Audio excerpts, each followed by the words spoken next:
Ollie got some unusual calls after that first dragon thing. There were just, like, more dragons around than Ollie realized. He got a call to a city called Windhelm.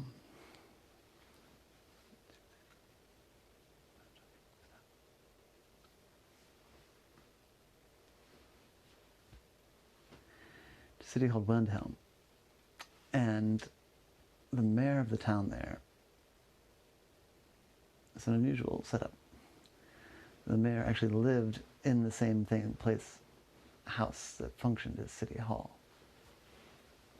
Like City Hall and all the government functions were in the lower level, and then you went up and in the back, and there was the king's apartment. And it was a nice apartment. No, we're not playing. We're putting our hands down, going to sleep. But then above that was a very unusual room. It was a big room, just under the roof.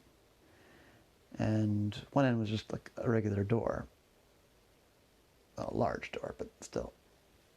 The other end, stop fidgeting. The other side was open out to the elements, and there was a large sort of portcullis, a large balcony, very large.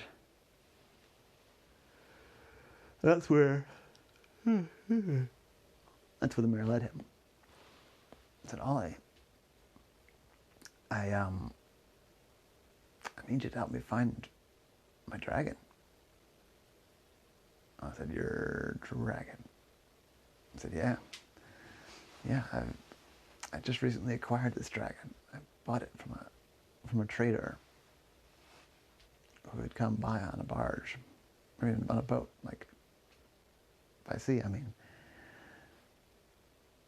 And well, it's a fire dragon.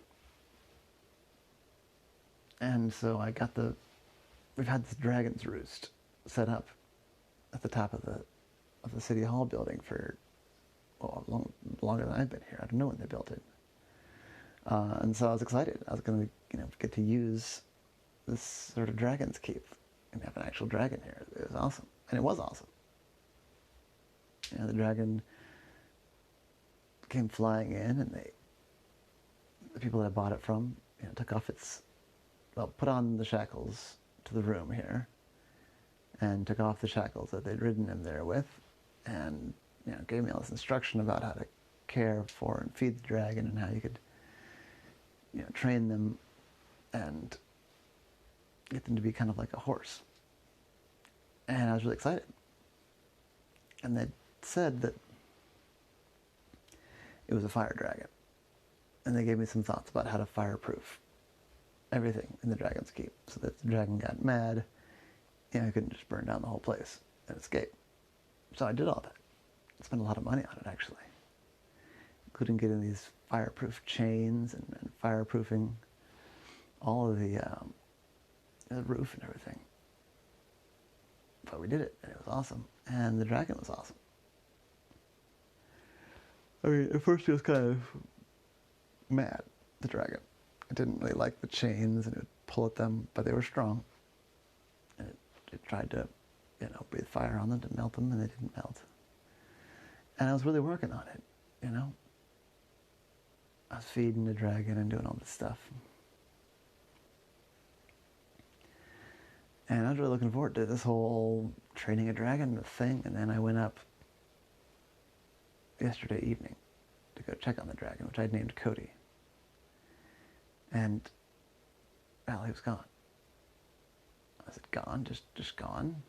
I said, the mayor said, yeah, I found his shackles just in pieces. He'd broken them somehow. That doesn't make any sense. He'd tried to break them before, and he couldn't. And they were a super strong ally. So I don't understand how he broke them. I said, then they weren't melted. I said, no, I thought about that. But maybe my ally wasn't heat-proof enough, but no. They weren't melted, they were broken. It was really weird. I said, huh. And no sign of him since. I said, yeah, no sign of him since.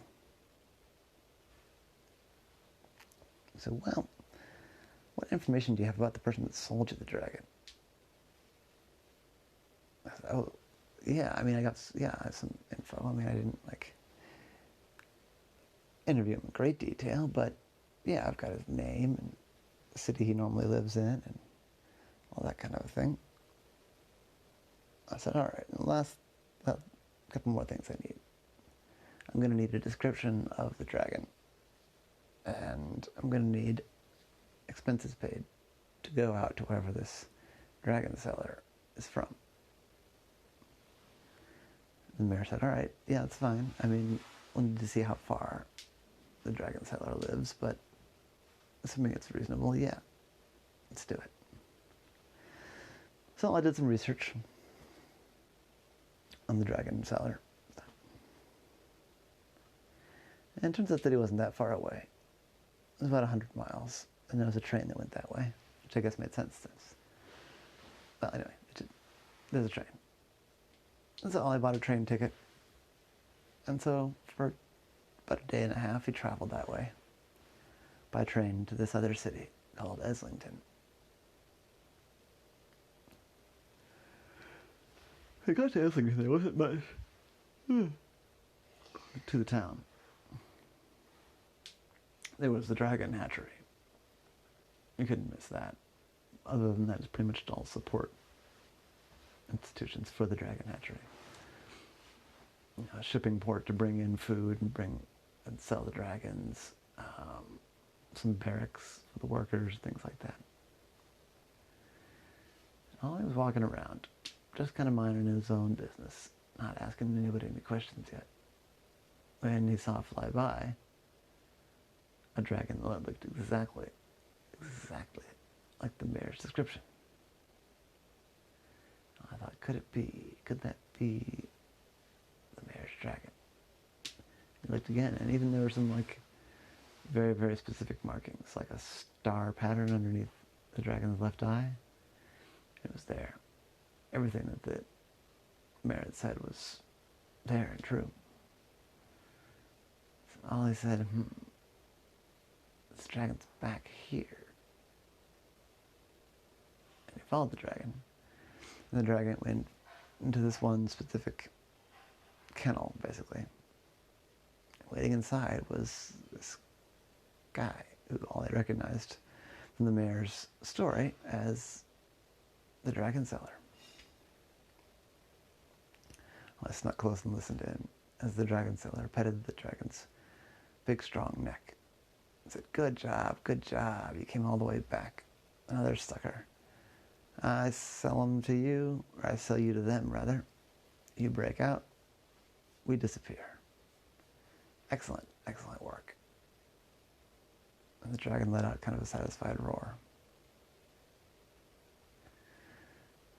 So we could see Ollie what was happening here. This grifter would sell somebody a dragon that was trained to come right back to the seller. The person would spend a lot of money and give the dragon seller a lot of money.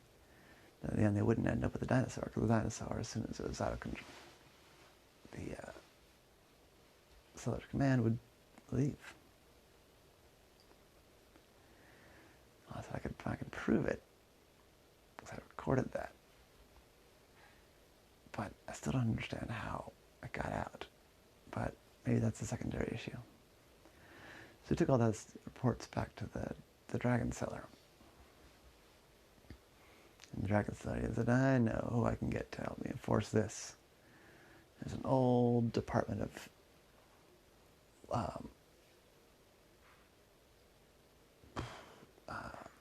Secretary of the Interior, Department of the Interior admin. And they're really interested in livestock theft. They used to do a lot of cattle rustling and things like that. And yeah, they're a friend. Alright, we need to figure out how The dragon escaped. And the mayor said, well, here's the thing. Oh, sorry, that's my train of thought.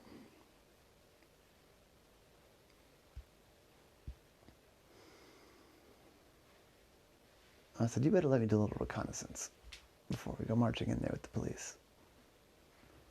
And I said, all right, yeah, take your time. I think we've got him. So, yeah, go ahead.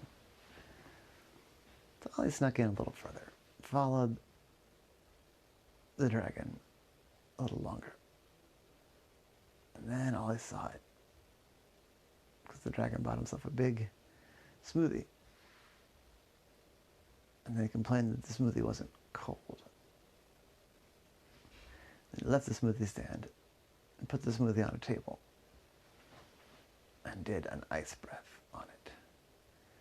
This was not just a fire dragon, it was a fire and ice dragon. All of a sudden, all I knew what was going to happen next. No, sorry. Getting sleepy. So Ollie called the mayor back in, told him everything he'd seen. And the mayor brought in the Department of the Interior person, came with a bunch of troopers to crack down on this illegal dragon fraud.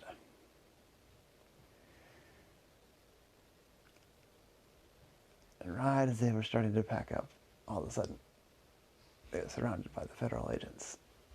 They said, stop, you're under arrest for dragon wrestling. I said, dragon wrestling? That's made up. I said, well, it's new, but it doesn't mean it's made up. You're under arrest. Who? The dragon seller. Oh, yeah. Good. Yeah.